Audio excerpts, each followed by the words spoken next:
Funding in Smith County. Today, the sheriff and the district attorney went before commissioners asking for more money to stay competitive and best serve the public. They don't do this because it's easy, but because they're committed to protecting our community.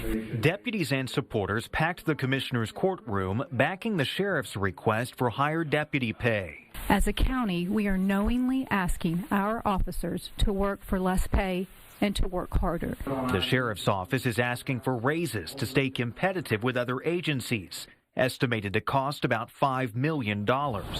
In addition to higher pay, they're also asking for 8 new patrol deputies, pointing out the Tyler Police Department currently operates with 96 patrol officers, compared to the county's 48.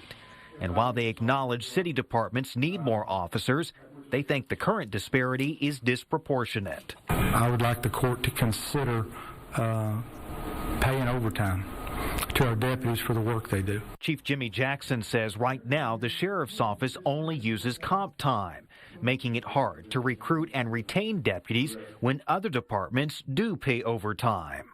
This is a serious problem. I'm afraid bad things will happen in the future if this is not corrected. Law and order are vital to our survival and our success. The court also heard from District Attorney Jacob Putman on what he calls a funding crisis made up of lagging salaries and a lack of positions. The county has grown. The number of criminal cases we receive from law enforcement every year has grown. And to do a good job for our citizens and to get justice in those cases, we need more people and we need competitive salaries so we can fill those spots. Among Putman's requests, totaling about $438,000, 5 new positions and an increase in pay for some attorneys. Smith County citizens like a safe community. Our jurors sentence violent offenders to high sentences because they don't want that kind of conduct here. But they expect that from the DA's office. They want prosecutors who are going to work those cases, who are going to put the evidence on in court. And it takes people and staff and salaries to do that. Now, ultimately, the funding decisions are up to the Smith County Commissioner's Court, which will put together a proposed budget and tax rate later this